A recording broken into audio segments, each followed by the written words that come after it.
Porque el cristiano es el reino de la luz. La Biblia dice que hemos sido trasladados de las tinieblas a la luz.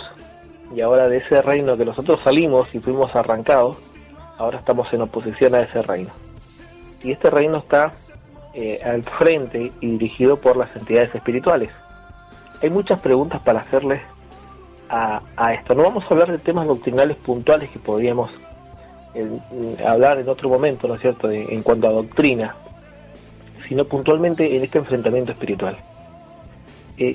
Primer pregunta, en cuanto a los nombres, ¿será verdaderamente el nombre que ellos se entregan o es un nombre aleatorio que ellos van tomando y lo pueden ir cambiando, o es realmente el nombre que ellos tienen? ¿Cómo creerle a una entidad espiritual mentirosa por naturaleza y creerle su nombre, ¿no? ¿Cuán importante es el nombre, Cambio?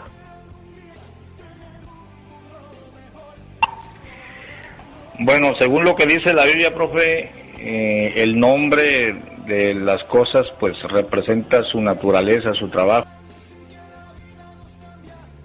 El que yo tengo es que los espíritus del mal les son asignados nombres por el mismo Satanás dependiendo del trabajo que tienen. Los nombres cambian y cambian. ¿El nombre puede ir cambiando de una entidad espiritual o es el mismo nombre que mantiene? Cambio. A ver si por este sistema está mejor. Sí hay nombres asignados, pero los nombres son aleatorios, bien como usted lo señalaba, según lo que yo he aprendido con el enfrentamiento con los espíritus del mal. Es por misión. Se les ponen, los envían a algo y les ponen nombres, ¿no? Y cambian. Son como agentes, ¿no? Que se les asigna un trabajo y les ponen el nombre. Ahora, para decir si tienen un nombre personal así, permanente, ignoro esa parte. Lo que yo sé es que son nombres según la misión que le es asignada. Y sí, se cambian, se transfiguran, son tremendos los espíritus del mal. Cambian. Pregunta por ahí en el área práctica, ¿no? ¿Necesito saber el nombre para echarlo afuera? ¿O no es necesario saber su nombre para poder expulsar a la entidad espiritual? Cambio. Realmente, profesor, no se necesita saber el nombre de los espíritus del mal para echarlos fuera. Sino, de otra manera, en los casos de liberación relatados en la Biblia, tuviera preponderancia el nombre de los espíritus. Tenemos muy pocos nombres de malos espíritus en la Biblia. Bueno, ya dijo el hermano Apolión, acá en el Apocalipsis el ángel del abismo, ¿no? Que seguramente no era ese. Pero son representativos. Es muy extraño y hay mucha discusión alrededor del siguiente punto, cómo el Señor le dice, ¿cómo te llamas?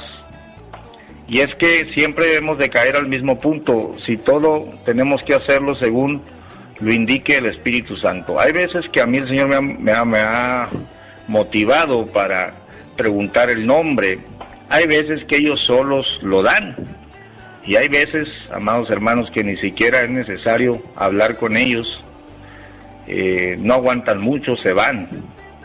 Yo creo que es según el Señor tiene planeada la guerra, el enfrentamiento, pero todo lleva a un fin práctico, ¿no? Evidenciar al enemigo. Eso sí lo tengo muy claro en la Biblia. Y despojando principados y potestades los sacó a la vergüenza en público, triunfando de ellos en sí mismos. Las manifestaciones que parecen ser alardes demoníacos, en realidad son totalmente contraproducentes para el reino de las tinieblas porque quedan en evidencia. Entonces, si ya vamos al fondo, cuando ellos mismos dicen cuál es su trabajo y cuál es su nombre, es para que quede en evidencia delante de todos los presentes y que sea glorificado o exaltado el nombre de Jesús, que está sobre todo nombre. Cambio. ¿Por qué el pastor y el resto de los hermanos que lo exhortaban y lo reprendían en el nombre de Jesucristo, ¿no es cierto? No pudieron expulsarlo hasta que vino el hermano Daniel y pudo expulsarlo en el mismo nombre. ¿Qué marca, qué había de diferencia y por qué el Espíritu lo reconoce después de haber tenido una investidura espiritual, la llenura del Espíritu Santo, ¿no? Él confiesa haber sido lleno por el Espíritu Santo en esa ceremonia, en esa experiencia espiritual, y previo a esa experiencia la entidad espiritual se manifiesta. Es una pregunta difícil, una pregunta dura que le voy a hacer, pero ¿no estaban llenos el resto y el único que había sido llenado esa noche había sido el hermano Daniel? Cambio. Profe, son preguntas importantes y prácticas que sí es necesario meditar en ellas, porque de esto también se aprovecha el enemigo para exaltar el ego. El hermano Daniel, al ser nuevo, bien dice, yo ni siquiera sabía lo que estaba pasando. Y esto es común, hermanos. El Señor usa a quien menos esperamos y le da autoridad. A veces, a mí me ha tocado vivir experiencias donde pues pastores así viejos con experiencia pues no han podido lidiar con aquello. Puede obedecer, y aquí tenemos que hacer algunas tesis, ¿no? Tesis sanas, porque en realidad pues no podemos asegurar la respuesta, pero una de las tesis sería que Dios tenía preparada esa obra para nuestro hermano Daniel, parte de su llamamiento, parte de su crecimiento, porque yo he visto, hermanos, que hay cosas ya preparadas para ciertas personas, ¿no? Todo se da conforme el Señor lo haya planeado. Veo que el hermano Daniel dijo que él miraba, se sentía raro. Eso es parte del discernimiento de espíritus.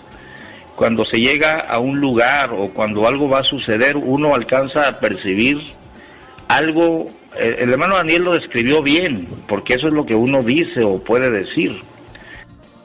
Me siento raro, la atmósfera es rara. Es que va a tratar con un ser de las tinieblas, ¿no? Va a haber un enfrentamiento. Esto yo lo tengo bien definido en mi vida y en la vida de otros hermanos. Entonces yo creo que pueden ser obras preparadas para las personas. Una vez yo miré un hombre de Dios que levantó a una persona en una campaña y le dijo, así dice el Señor, estuviste, oró por ti, fuiste sanada. Estuviste en tal lugar, en tal estadio, oró por ti un siervo de Dios, no fuiste sanada, pero no porque no sean mis siervos, sino porque este era el día y la hora señalada para ti. Ahora sí, y oró por ella y el Señor la sanó. ¿Por qué? Porque el Señor ya tenía preparada la obra, ¿no? Recordémonos cómo se pelearon los apóstoles, quién sería el mayor, y fue después de que no pudieron echar un espíritu malo. O sea, cuestiones de autoridad, ¿no? Hay que tener mucho cuidado con eso, porque uno de los síndromes que nos toma la mente cuando Dios nos empieza a usar es que somos los únicos. Y no es cierto, hermanos, alrededor del mundo hay muchos hombres y mujeres de Dios que Dios usa de la misma forma o de forma más espectacular. No importa, que se haga la voluntad de Dios en todos nosotros, de todas maneras. Cambio. Qué buenos puntos. Acá hay mucha tela. De ese rollo hay mucha tela, pastor, para cortar. Esto es cierto. La Biblia nos da una corroboración de que hay momentos y horas preparadas para determinados casos y para que personas puedan entrar al reino de los cielos. Dice que todos hemos sido predestinados. En la omnisciencia de Dios, la predestinación, a ver el momento y la hora correcta, lo vemos en las Escrituras. Templo de la Hermosa. Jesucristo visitó muchas veces el templo. En este templo se encontraba un ciego, un cojo de nacimiento, una persona con una deficiencia motriz.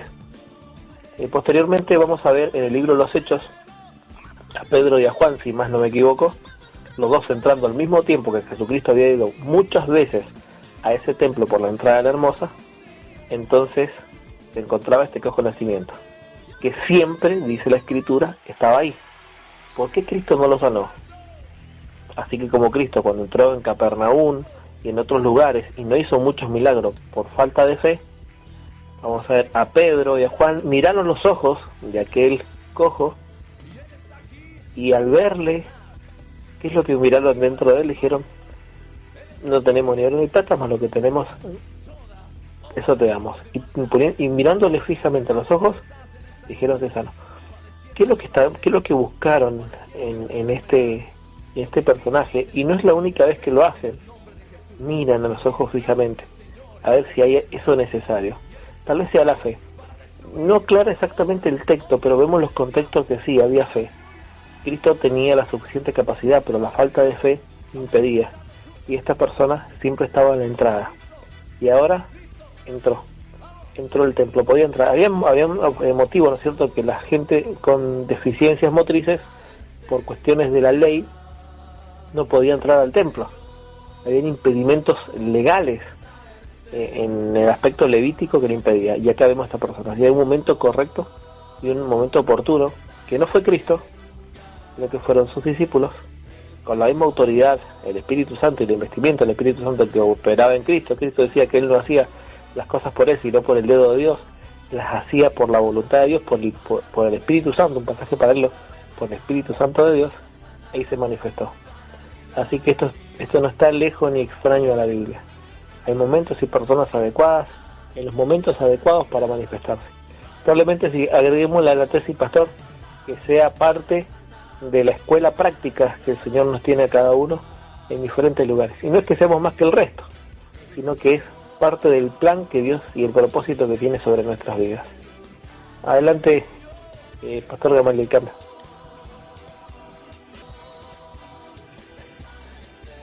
Así es, claro que hay otras situaciones donde incluso pastores, pues los espíritus del mal los han avergonzado, ¿no? También me sucedió mirar a 2 pastores avergonzados en un caso, y en otro caso mirar como a 5 o 6 hombres de Dios en una convención que no pudieron ayudar a una mujer endemoniada y los escupía y bueno. Pero ahí, hermanos, pues ya no puede uno juzgar más allá, ¿no? Porque a veces hay acusaciones de los malos espíritus. Algunos pastores las han reconocido, otros no. Me tocó ver a un espíritu malo que le dijo a un pastor, ¿y tú por qué vienes a echarme si andas así, así, asá? Y el pastor humildemente dobló sus rodillas en la esquina del templo y dejó la guerra espiritual y empezó a pedir perdón a Dios. Pero hay otros que han alegado con ellos y no les aceptan las acusaciones. Bueno, ahí ya entramos en una cuestión un poquito difícil para discernir cada caso. Preguntémosle al hermano Daniel, ¿qué opina, hermano Daniel? ¿Por qué Dios lo usó a usted en esta ocasión? Cambio. Ay. Bueno, pastor Gamaliel, con lo que respecto lo que usted dijo, cierto, de que el enemigo acusa, bueno, esto tengo también de muy cercano lo que sucedió con un pastor y un demonio, es para la risa, pero de verdad es vergonzoso.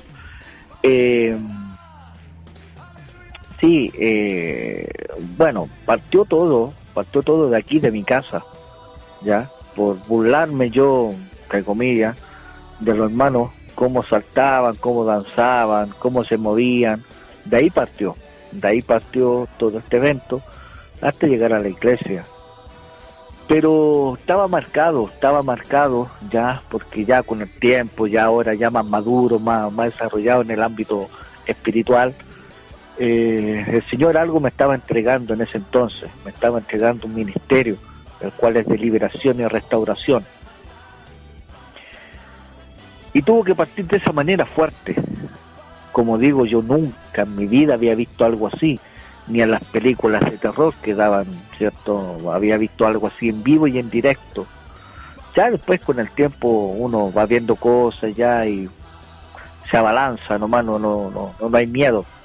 Pero ahí me di cuenta para qué el Señor me estaba llamando y cómo yo, un joven, un mortal que estaba, ¿cierto?, recién conociendo ese ámbito, polulando en el ámbito espiritual, el Señor lo podía usar alguna manera así,